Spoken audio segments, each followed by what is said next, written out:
काला कानून नहीं चलेगा और वक्फ बोर्ड का जो प्रॉपर्टी है वो मुसलमानों का है और मुसलमानों का ही रहेगा। इस तरीके से अंग्रेजों ने मुसलमानों को लड़ाने का काम किया था जात बिरादरी के नाम पे, उसी तरीके से ये आपका मोदी और अमित शाह की सरकार कह रही है मुसलमानों को बिरादरी के नाम पे, पसमानदा के नाम पे, अशराफ के नाम पे लड़ाने का काम कर रही है।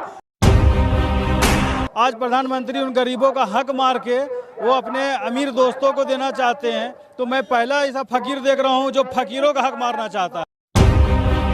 मुसलमानों को तोड़ने का एक कोशिश कर रही है मोदी सरकार। जिस तरह से वो हिंदू मुसलमान करती है उसी तरह से मुसलमानों में ऊंची और नीची जाति का खेल खेलना चाह रही है।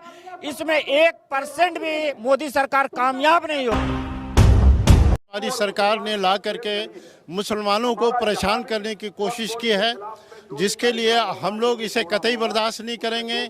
इसकी कतई ज़रूरत नहीं थी, क्योंकि हमारा संविधान इतना खूबसूरत, इतना स्ट्रांग बना हुआ है।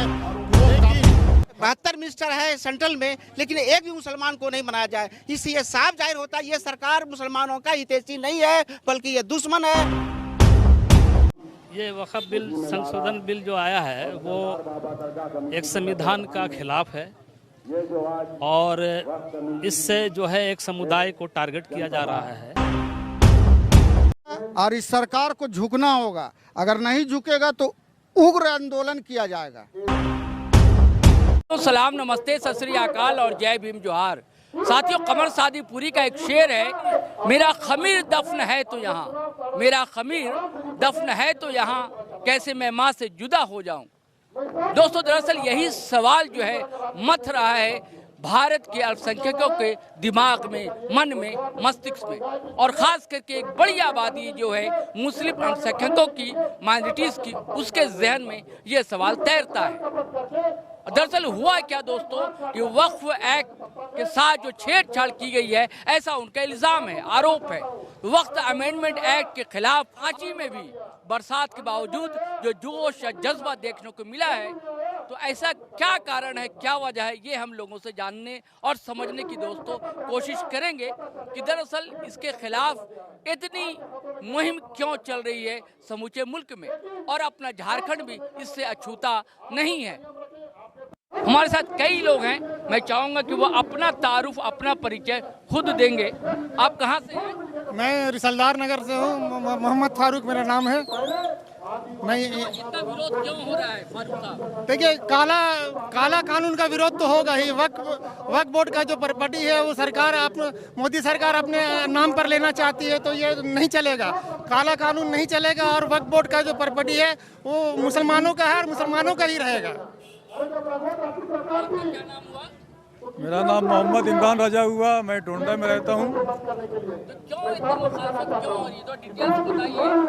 देखिए, मुखालफत होने का सबसे बड़ा कारण क्या है कि ये हिंदुस्तान का जो आइन है, जो संविधान है, उस पर दखल अंदाजी करने का काम किया गया केंद्र सरकार के द्वारा।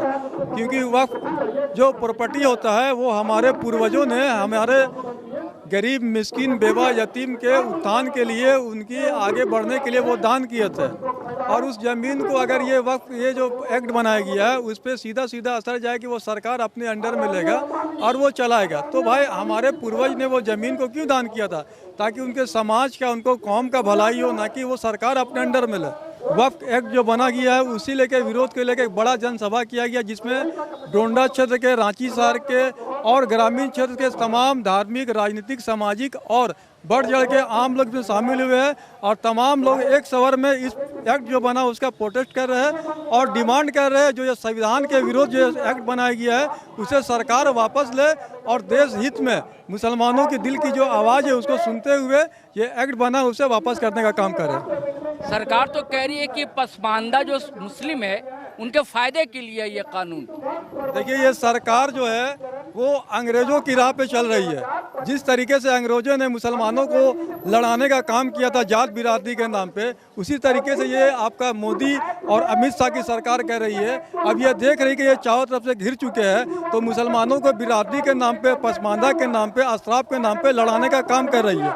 तो ये लोग भागने वाले नहीं है, सभी लोग जागरूक है, पढ़े लिखे हैं, समझदार है। और उसी का ये एग्जाम्पल है कि इतने भारी तादाद में लोग पूरे हिंदुस्तान में इस एक्ट का विरोध कर रहे हैं, एहतजाज कर रहे हैं।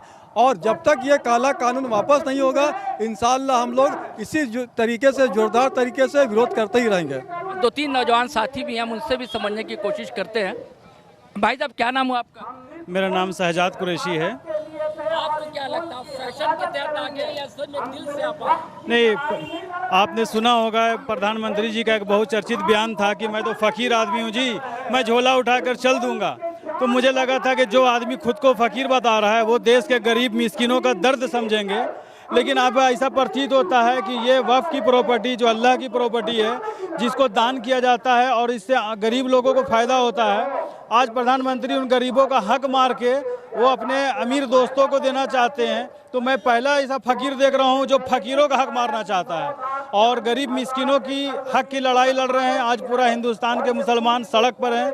ये प्रधानमंत्री जो जो चीज़ लाते हैं, काला कानून लाते हैं और बाद में थूक कर चाटने वाली स्थिति सरकार की हो जाती है।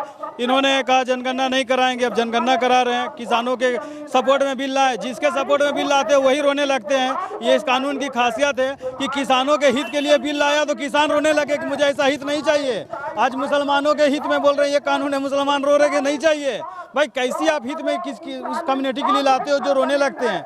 ऐसा तो पहली बार हो रहा है कि जिसके हित में लाते हैं वो रोने लगते हैं।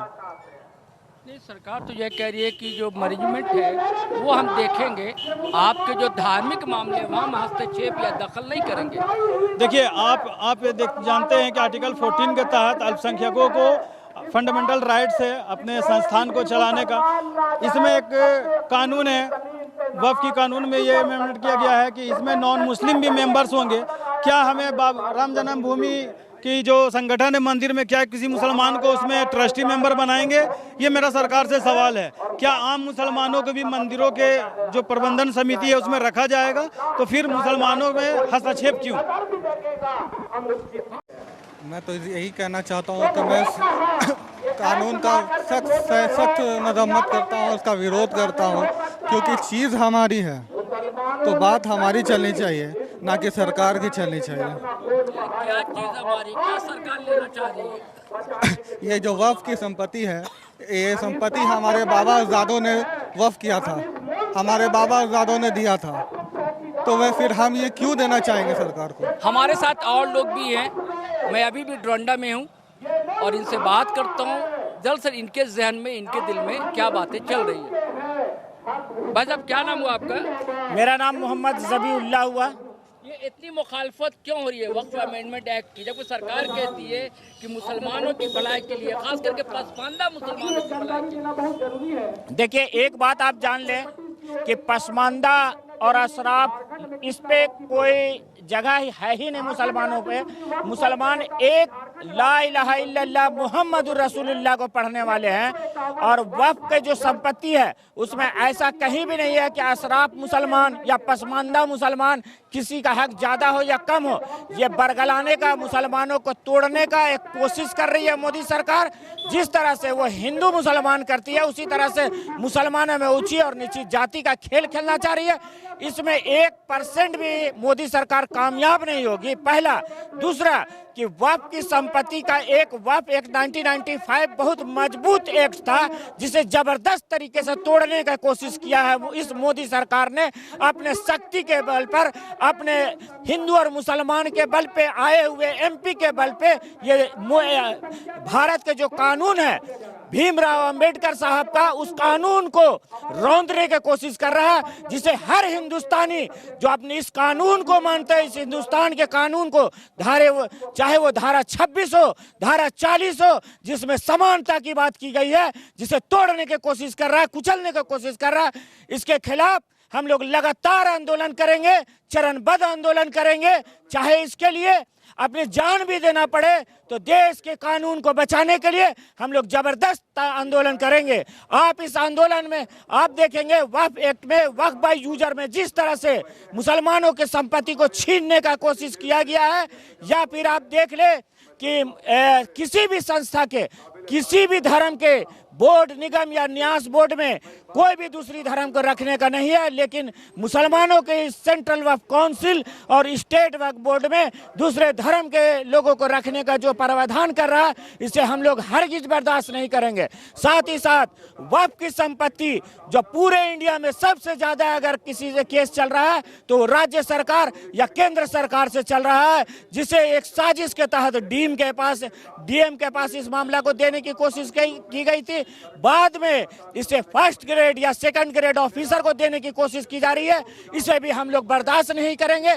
कुल मिलाकर वक्फ एक्ट 2025 को हम लोग सिरे से खारिज करते हैं और इसके खिलाफ जितनी लंबी आंदोलन करने की जरूरत पड़ेगी हम लोग जबरदस्त आंदोलन करेंगे। हजरत आपका क्या कहना है? मेरा ये कहना है कि एक नई चीज़ हमारी सरकार ने ला करके मुसलमानों को परेशान करने की कोशिश की है, जिसके लिए हम लोग इसे कतई बर्दाश्त नहीं करेंगे। इसकी कतई ज़रूरत नहीं थी, क्योंकि हमारा संविधान इतना खूबसूरत, इतना स्ट्रांग बना हुआ है कि वो काफ़ी है। लेकिन हमारे जब से ये सरकार आई है 10-12 साल हो गई, 10-12 साल हो गया है, ये सरकार ने बस मुसलमानों को किस तरह से पामाल किया जाए इनकी ये तकबीरें निकालते रहता है। और ये वक्फ बोर्ड में जिस तरह से बदलाव लाने की कोशिश की है, हम तमाम मुसलमान कतई बर्दाश्त नहीं करेंगे। वक्फ अमेंडमेंट एक्ट की मुखालफत या विरोध जो है देखने को ये मिल रहा है कि ज़्यादातर मुस्लिम समाज के लोग कर रहे हैं। अब बात जबकि संविधान की है, संविधान में दखल की है, ऐसे इल्ज़ाम है, ऐसे आरोप हैं। जब सवाल ये एक संविधान का है और बाबा साहब के बनाए संविधान का है, तो यहाँ पर नन मुस्लिम लोगों की तादाद क्यों कम है? तो हमारे साथ मुकामी या स्थानीय हैं, सोशल एक्टिविस्ट हैं डोरंडा के, हम उनसे ये जानने की कोशिश करेंगे। क्या कहते हैं आप? यह बहुत दुख के साथ ये कहना पड़ रहा है कि सरकार को किसने ऐसा आदेश दिया? जो सवाल था नन मुस्लिम क्यों नहीं है यहाँ, जब बात संविधान की है, संविधान में नहीं, इसमें कुछ नन मुस्लिम भी हैं जो हमारे दलित वर्ग के हैं, जो मुस्लिम समाज उनको लाने की कोशिश किया जा रहा है। मुस्लिम समाज के भी के साथ में वो लोग भी हैं, लेकिन जो समझदार, जो समझते हैं कि ये मुसलमान के साथ में साजिश कर रहे सेंट्रल गवर्नमेंट चाह रही कि उनके बाप दादाओं के द्वारा जो जमीन वक्फ किया गया है उसको कैसे हड़प कर लिया जाए, इसलिए से ये सरकार जो है पासमानदा का नाम, इसका नाम कह करके चाहती है बरगलाने के लिए। आप देखा जाए कि कितने इसके आदमियों को एमपी का टिकट दिया गया, मुसलमानों को कितने मिनिस्टर बनाया गया, 72 मिनिस्टर है सेंट्रल में, लेकिन एक भी मुसलमान को नहीं बनाया जाए। इससे साफ जाहिर होता है ये सरकार मुसलमानों का हितैषी नहीं है, बल्कि ये दुश्मन है। ये कभी नहीं चाहता मुसलमान आगे बढ़े, किस तरह से उनका जमीन को कब्जा किया जाए, किस तरह से जो है उनको परेशान किया जाए। अपना नाम बता दें। शोएब अंसारी, समाज सेवक। रांची के हिंदपीढ़ी से डोरंडा पहुंचे हैं मुनव्वर हुसैन। हम इनसे समझने की कोशिश करते हैं दोस्तों कि दरअसल ये जो इतनी भीड़ जुटी, अब बारिश होने के बावजूद भी लोग आते गए, और ये खुद हिंदपीढ़ी से आए हैं और अपने दोस्तों के साथ भी आए हैं, कि इन्हें क्या उम्मीद है, कुछ उम्मीद है इनके मन में कि सरकार जो है आज नहीं तो कल मान जाएगी, वक्फ अमेंडमेंट एक्ट जो है वापस हो जाएगा। क्या मानना है आपका? ये वक्फ बिल, संशोधन बिल जो आया है वो एक संविधान का खिलाफ है और इससे जो है एक समुदाय को टारगेट किया जा रहा है। हमारे बड़े, हमारे बुजुर्ग, हमारे उलमा सुप्रीम कोर्ट में ये लड़ाई लड़ रहे हैं और हमें और पूरे कौम, मुस्लिम कौम को ये यकीन है कि कोर्ट से कोई अच्छा फैसला आएगा और मुसलमानों के पक्ष में आएगा, क्योंकि हिंदुस्तानी है, संविधान से ही चलते हैं और हम लोग संविधान को ही मानते हैं। नाम क्या हुआ आपका? मोहम्मद तनवीर अख्तर। आपको क्या लग रहा है तनवीर भाई, कानून को लेकर जो वक्फ एक्ट? देखिए, लोगों में बहुत जोशो खरोशों के साथ जी गुस्सा भी है और शांतिपूर्वक प्रोटेस्ट भी किया जा रहा है, और इस सरकार को झुकना होगा। अगर नहीं झुकेगा तो उग्र आंदोलन किया जाएगा। लोगों में गुस्सा भी है, हालांकि जितने भी मुखालफत के आयोजन हो रहे हैं, विरोध के स्वर उठ रहे हैं, बहुत ही शांतिपूर्वक ढंग से किया जा रहा है, लेकिन एक उम्मीद भी है, एक आस भी है, सरकार से भी एक उम्मीद है कि आज नहीं तो कल सरकार को मजबूर होना पड़ेगा और वक्फ अमेंडमेंट एक्ट को वापस लेना पड़ेगा, क्योंकि लोगों में गुस्सा ये भी फूटा है कि अगर ऐसा नहीं हुआ तो उग्र आंदोलन भी करने को लोग, जनता मजबूर होगी। मैं शहरोज कमर, हमारे साथ हैं विवेक कैमरा पर्सन, और दोस्तों फिर वही आग्रह है, गुजारिश है कि अगर आपने हमारा चैनल सब्सक्राइब नहीं किया है GT Road लाइव तो ज़रूर कर लें, और सब्सक्राइब कर लिया है तो ज्वाइन बटन दबाना हरगिज़ ना भूलें। और साथियों धड़ाधड़ फटाफट खटाखट हमारा वीडियो शेयर करें, लाइक करें, कमेंट करें और इजाज़त दें, आज्ञा दें। जय हिंद, जय भारत।